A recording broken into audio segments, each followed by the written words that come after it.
दोस्तों, आज हम बात करेंगे प्रेगनेंसी इंड्यूस्ड डायबिटीज या फिर जेस्टेशनल डायबिटीज में आपका डाइट कैसे होना चाहिए। नमस्ते, मैं न्यूट्रिशनिस्ट अवंती देशपांडे, एक एंटरप्रेन्योर, एक क्लिनिकल न्यूट्रिशनिस्ट और एक फिट मॉम। आज का वीडियो एंड तक जरूर देखना क्योंकि एंड में मैं पूरे दिन का डाइट प्लान आपको बताने वाली हूँ। हमारे चैनल को लाइक और सब्सक्राइब करना मत भूलना। सोचिए, अगर आप आपके 24th या 25th वीक ऑफ प्रेगनेंसी में हैं और जब आप आपका टेस्टिंग करते हो तो उसमें डायबिटीज का डिटेक्शन होता है। इसे कहते हैं जेस्टेशनल डायबिटीज। लेकिन आपको इससे घबराने की कोई भी जरूरत नहीं है। गायनेक या फिर डॉक्टर की मदद से और डाइटिशियन की मदद से आप आपका डायबिटीज इजीली मैनेज कर सकते हैं ताकि आपके प्रेगनेंसी में कोई भी कॉम्प्लिकेशंस ना हो। अगर आपको जेस्टेशनल डायबिटीज डिटेक्ट होता है तो फिर आपको आपके ग्लूकोज का मॉनिटरिंग रेगुलरली करना बहुत जरूरी है। ये आपको डॉक्टर की मदद से पता चल जाएगा। अभी देखते हैं कि आपको डाइट में क्या क्या चेंजेस करने हैं। पहला चेंज है कि आपको आपके मील्स रेगुलर रखने हैं और उसके इंटरवल्स भी छोटे छोटे रखने हैं। इससे क्या होता है कि इंसुलिन स्पाइक नहीं होता है।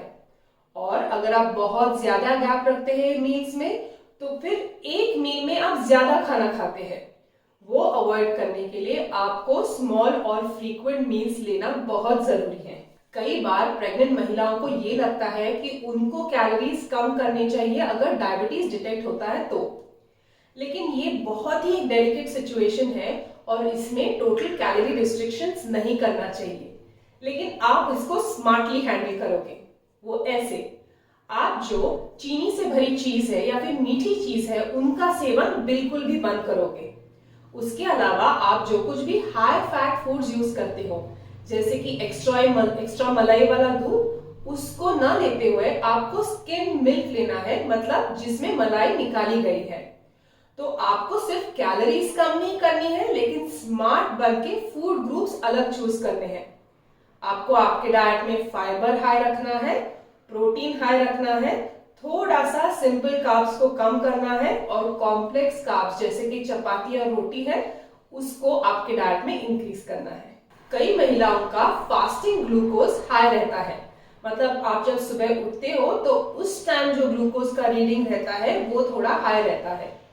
उसका कारण है कि जब हम उठते हैं तो शुगर सर्ज होता है और इंसुलिन स्पाइक हो जाता है। इसको अवॉइड करने के लिए आपको उठने के बाद थोड़ी सी मेडिटेशन की प्रैक्टिस करनी है ताकि आपका जो शुगर का सर्ज है वो थोड़ा बना रहेगा और फास्टिंग ग्लूकोज मेंटेन हो जाएगा। उसके बाद चीनी से भरी हुई चाय या फिर कॉफी लेने से अच्छा है कि आप 1 टीस्पून घी गर्म पानी के साथ में सुबह सुबह ले लें, या फिर आप आमंड्स और वॉलनट्स ले सकते हैं चाय या कॉफी लेने से पहले।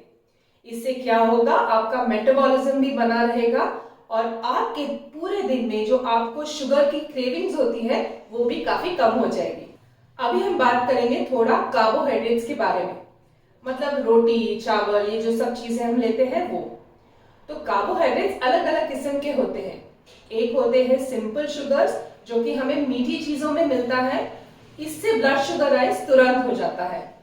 और दूसरा है स्टार्च से भरा हुआ रोटी या फिर चावल जिससे शुगर रिलीज थोड़ा सा स्लो होता है।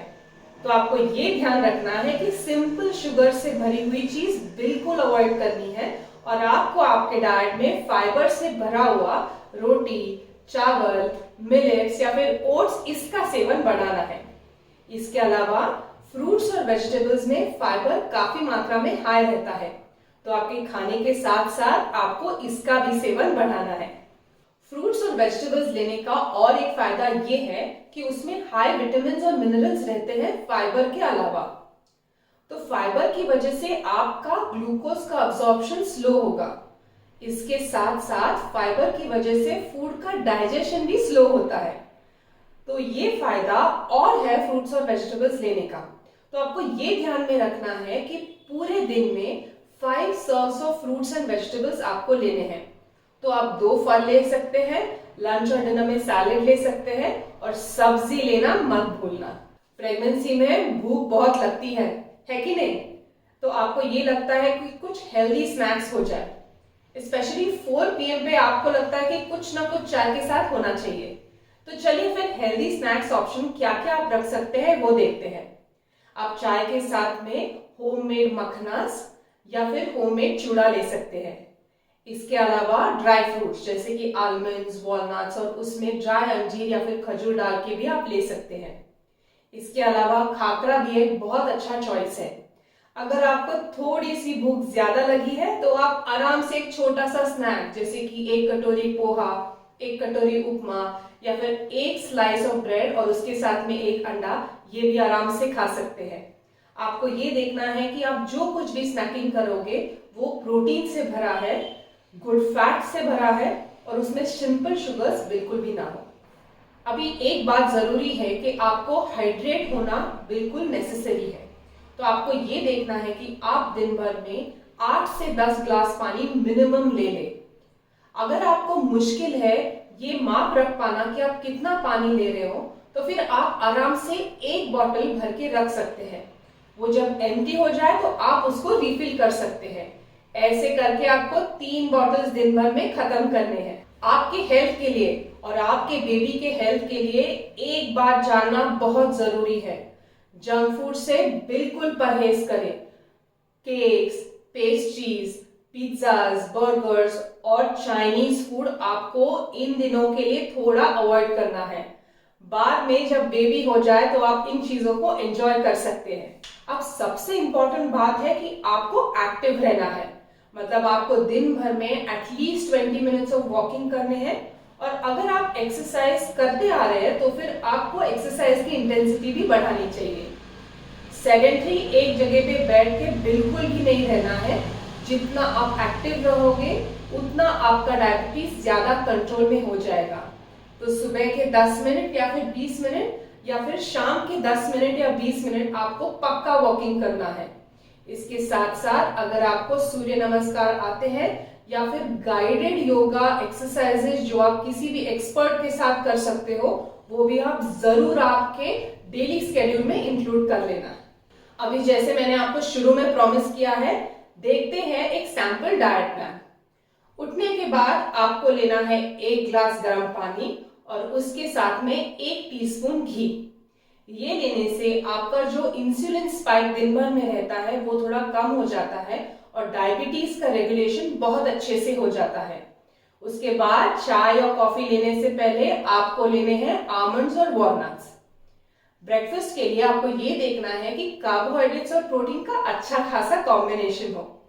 जैसे कि अगर आप उपमा पोहा खाते हो तो फिर उसके साथ में 1 ग्लास बटर मिल्क या फिर 1 ग्लास मिल्क या फिर आप ड्राई फ्रूट्स भी ले सकते हैं।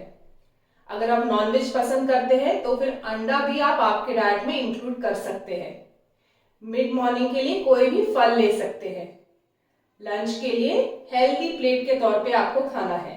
मतलब प्लेट में सैलेड होना चाहिए, सब्जी होनी चाहिए, प्रोटीन के तौर पे दाल, बटर मिल्क, अगर आप नॉनवेज खाते हो तो फिर चिकन, एग, फिश और उसके साथ साथ कॉम्प्लेक्स कार्बोहाइड्रेट्स जो कि आपको मिलते हैं मिलेट की रोटी यानी जवार और गेहूं की रोटी या फिर चावल, इससे भी आपको कॉम्प्लेक्स कार्बोहाइड्रेट्स मिल जाएंगे।